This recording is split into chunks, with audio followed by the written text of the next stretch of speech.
मैं आपसे अगर पूछूं, दुनिया से अगर लव, कंपैशन, सिंपैथी, एम्पैथी खत्म हो जाए तो कैसा होगा? ऐसी ही एक झलक हमें देखने को मिलती है प्रेमचंद की कहानी कफन से। घीसू और माधव बाप बेटे हैं और बुधिया माधव की पत्नी है। बुधिया दर्द से चिल्ला रही है, प्रेग्नेंट है, लेबर पेन में, और ये दोनों बाहर चूल्हे पे आराम से बैठे हैं और आलू को भून रहे हैं। ना ही डॉक्टर को बुला रहे हैं, ना ही आसपास के गांव के लोगों को। घीसू अपने बेटे माधव से कहता है, अरे जाके देख तो किस हालत में है, बचेगी कि नहीं। माधव चिढ़कर बोलता है, मरना ही तो है, मर क्यों नहीं जाती, देखकर क्या करूं। घीसू और माधव दोनों ही कामचोर हैं। ऐसा नहीं है कि गांव में किसी काम की कमी है, लेकिन घीसू और माधव काम चोरी में उस्ताद हैं। घर में 2-4 मिट्टी के बर्तन के अलावा और कुछ नहीं है। कपड़े भी फटे पुराने हैं, कपड़े पूरे शरीर को ढक नहीं पाते, लेकिन फिर भी मौज में। गालियां भी खाते हैं, मार भी खाते हैं, मगर कोई गम नहीं। काम से इन्हें आलस है, और वो जो आलू भी भून रहे हैं वो भी अपनी खेत का नहीं है, वो किसी दूसरी की खेत से उठा लाए हैं। दोनों इसी इंतजार में हैं कि कब वो मर जाए और वो आराम से सोए। इसी बीच आलू पककर तैयार हो जाता है। दोनों आलू को चाव के साथ खाते हैं और आराम से लमालेट होकर सो जाते हैं। जब माधव सुबह कोठरी में गया तो बुधिया की आंखें खुली की खुली थी। उसके चेहरे पर मक्खियां भिनभिना रही थी। उसका शरीर गर्दो गुबार से लथपथ था। वो मर चुकी थी। ना ही वो बची, ना ही उसके पेट का बच्चा। दोनों जोर जोर से रोने लगे, छाती पीटने लगे। हाय हाय, ये क्या हो गया। उनका रोना धोना सुनकर आसपास के गांव वाले जमा हो गए और पुरानी मर्यादा के अनुसार उसे समझाने लगे कि भाई मरना सबको है, इस दुनिया में थोड़ी ना कोई रहता है। हाँ, मगर ज्यादा रोने पीटने का समय नहीं था। लकड़ी की और कफन की फिक्र करनी थी। घर में अनाज का एक दाना नहीं था और पैसे की तो बात ही छोड़ो। दोनों भागे जमींदार के पास गए कि मालिक कुछ दे दो। जमींदार कुछ देने वाला न था। बहुत बार जमींदार ने इन दोनों को अपने घर काम पे बुलाया था, लेकिन ये दो मनहूस गए ही नहीं। लेकिन ये क्रोध या दंड देने का अवसर न था। जमींदार ने अपने जेब से कुछ पैसे निकाले और उनकी तरफ फेंक दिए। आसपास के लोगों ने भी उन्हें कुछ कुछ रुपये दे दिए। दोपहर होने को थी। लकड़ी का तो इंतजाम हो गया था, लेकिन अभी भी कफन लेना बाकी था। कफन लेने ही चले थे, लेकिन अचानक उनकी नजर एक शराब की दुकान पर पड़ी। दोनों ही कुछ समय के लिए थम गए।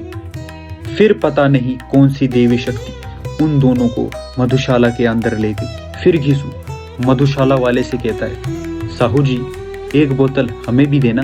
चखने में दोनों चने, पूड़ियां और तली हुई मछली ऑर्डर करते हैं। दोनों वहीं मधुशाला के बरामदे में बैठकर आराम से शराब पीने लगे। ना ही जवाबदेही का खौफ था, ना ही बदनामी की फिक्र। दोनों बैठे आराम से और पी रहे हैं। 4-5 पैक खींचने के बाद दोनों सुरूर में आ गए। माधव कहता है, क्या करना है कफन लेकर? कफन तो लाश के साथ जल ही जाता है। जब तक जिंदा थी पुराने कपड़े पहनती थी, लेकिन मर गई तो नया कफन। वाह। माधव कहता है कि हमने कुछ पाप तो नहीं किया। यीशु मुस्कुराते हुए बोलता है, हमारी आत्मा प्रसन्न हो रही है, तो उससे क्या पुण्य नहीं होगा? तभी माधव चिल्लाता है, जरूर होगा। भगवान तुम अंतर्यामी हो, उसे सीधा वैकुंठ में लेके जाना, वैकुंठ की रानी बनाना। माधव के मन में एक शंका जगी। उसने पूछा, बापू हम भी एक न एक दिन वहां जाएंगे। उसने मुझसे पूछा कि तुमने मुझे कफन क्यों नहीं दिया, तो मैं क्या बोलूंगा?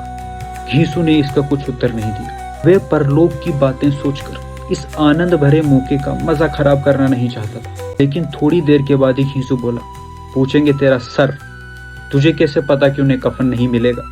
उसे कफन मिलेगा, जरूर मिलेगा। माधव कहता है, कहां से आएगा कफन? सारे पैसे तुम चट कर गए, अब कहां बचे हैं पैसे? घीसू बोला, अरे वही देंगे जिन्होंने अब तक दिया है, लेकिन अब की बार पैसा हमारे हाथ ना आएगा। खाने पीने के बाद उन्होंने बचा हुआ खाना पासी के भिखारी को दे दिया, जो बड़ी देर से उनके इस आनंदमय दृश्य को देखता जा रहा था। माधव ने फिर आसमान को देखकर कहा कि बापू वो सीधा वैकुंठ जाएगी। घीसू भी उसकी हाँ में हाँ मिलाता गया। हाँ बेटा, बिल्कुल वैकुंठ जाएगी। मरते मरते हमारी जिंदगी की लालसा पूरी कर गई।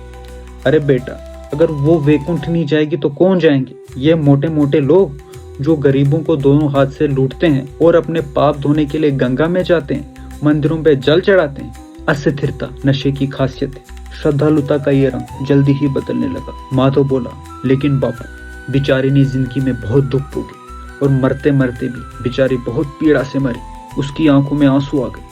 बेचारा चीख चीख कर रोने लगा, जोर जोर से रोने लगा। घीसू ने उसके कंधे पर हाथ रखा और समझाते हुए कहा, अरे बेटा रोता क्यों?